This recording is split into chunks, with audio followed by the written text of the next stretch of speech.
Hello YouTube family, कैसे हो आप? आई होप आप सब अच्छे होंगे। मैं भी अच्छी हूँ, मस्त हूँ। और ये है मॉर्निंग का टाइम जो बच्चे स्कूल जाने की तैयारी कर रहे थे और मैं उनके लिए कुछ नाश्ता बना रही थी।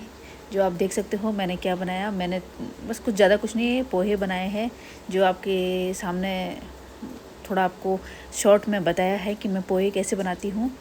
और बच्चे ने मॉर्निंग में, मेरे दो बेटे हैं तो दोनों ही अलग अलग टाइम पे, मतलब आधे घंटे का गैप रहता है, तो उस हिसाब से वो एक 6:30 बजे जाता है और एक 7:30 बजे जाता है। तो इस कारण क्या होता है कि कुछ ऐसी चीज़ बनाती हूँ जो दोनों के ही टिफ़िन में मैं पैक कर पाऊँ, क्योंकि इतनी देर में दोनों चीज़ें अलग अलग नहीं बनती है। कभी कभी क्या होता है कि दोनों बच्चे अलग अलग, जैसे कि खाना मांगते हैं, क्योंकि किसी को कुछ एक चीज़ पसंद नहीं आती, कभी किसी को दूसरी चीज़ पसंद नहीं आती। इस कारण क्या होता है कि कभी अलग अलग बन जाता है और कभी एक जैसा बन जाता है। तो मैंने बनाए थे पोहे जो दोनों बच्चों को मैंने पैक कर दिए थे। उसके बाद में मैंने बनाई मॉर्निंग की चाय।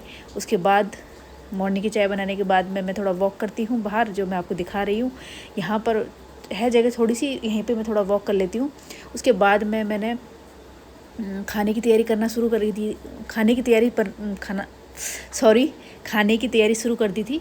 और उसमें मैंने क्या बनाया है वो आपको आगे पता चल जाएगा। और जो मैंने कैसे बनाया वो मैं आपको एक बार, पनीर की सब्ज़ी बनाई, सीधी बताऊँ तो पनीर की सब्ज़ी बनाई थी, जो उसकी ही मैंने जो तैयारी कर रही थी।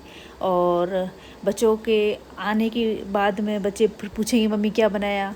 इस वजह से क्या, उन्हीं की पसंद की सब्ज़ी बना रही हूँ। थोड़ा माइंड मत करना, लैंग्वेज में क्या थोड़ी सी प्रॉब्लम आ रही है।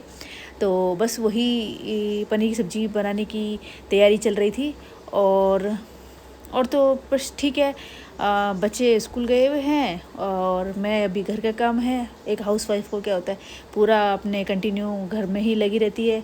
और इसके साथ पनीर की सब्ज़ी के साथ साथ में मैंने चावल भी भिगो दिए थे और वो भी मैंने चढ़ा दिए थे, जिससे क्या एक तरफ चावल भी बन के तैयार हो जाए और इधर की साइड में पनीर की सब्ज़ी बना रही थी, तो वो बन रही थी मेरी। तो बस वही मैंने सोचा कि आपको एक बार थोड़ा सा शॉर्ट वीडियो पनीर की सब्ज़ी के बारे में मैं बता दूं। जो मैं बनाती हूँ वो सबका अपना अलग अलग बनाने का तरीका होता है। जो मेरा तरीका था वो मैं आपके सामने प्रेजेंट कर रही हूँ।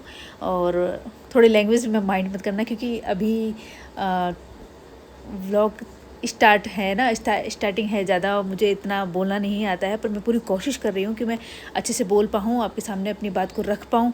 तो इस वजह से बस यही बात कर रही थी कि बेटा आया हुआ है, वो पूछ रहा था मम्मी खाने में क्या बनाया है, तो उसी से मैं बात कर रही थी। और वो आते ही उसने बैग सोफ़े पे रख दिया था, तो मैं उसी से बस ऐसे ही आर्ग्यूमेंट, मतलब बात कर रही थी कि बेटा आपने सोफ़े पे बैग रख दिया है, उसको यहाँ पर नहीं रखना है, आपको अपने रूम में जाके रख के आओ। सॉक्स शूज़ को अपनी जगह पे रखो। तो वो बातें मैं इसको बोल रही थी, तो बस ये वहीं मटर गश्ती कर रहा था और इग्नोर मार रहा था। फिर ये देखो बात इतनी सुनी, देखो बैग भी नहीं रखा और चला गया रूम में। तो बस उसी को मैं, देखो आपके सामने मैं गुस्सा कर रही हूँ, क्योंकि मैं इसको समझा रही हूँ कि बेटा आप अपना बैग रखो, आप आते ही मोबाइल इनमें लग जाते हो, ये बात सही नहीं है, आपको मैं कितनी बार समझा चुकी हूँ। तो बस वही है कि आप कमेंट करके बताइएगा किस किस के बच्चे इस तरीके से करते हैं, क्योंकि मेरे बच्चे तो बहुत ज़्यादा करते हैं। इस वजह से क्या है, ये हमेशा ही डांट खाते हैं। बोलना कि मतलब ऐसा होता है ना कि प्यार से, कुछ बच्चे ऐसे होते हैं ना प्यार से नहीं समझते, तो उनमें से है मेरे बच्चे। मैं प्यार से बोलूँगी ना तो ये सुनेंगे ही नहीं, और जब मैं गुस्सा करूँगी ना जब ये सुनेंगे। अब आप देख सकते हो, इसको मैं खाना ला के दिया, खाना खाया। अब मैं आपको ये इशारा करूँ कि इसने क्या किया, कपड़े भी चेंज करके बेड पर ही डाल दिए। इसने उनको भी घड़ी करके नहीं रखा, समेट के नहीं रखा। तो मैं उस पर गुस्सा कर रही थी कि बेटा आपने कपड़े भी समेटे नहीं और ऐसे कि कर दिया। अगर आपको मेरा ये वीडियो अच्छा लगे तो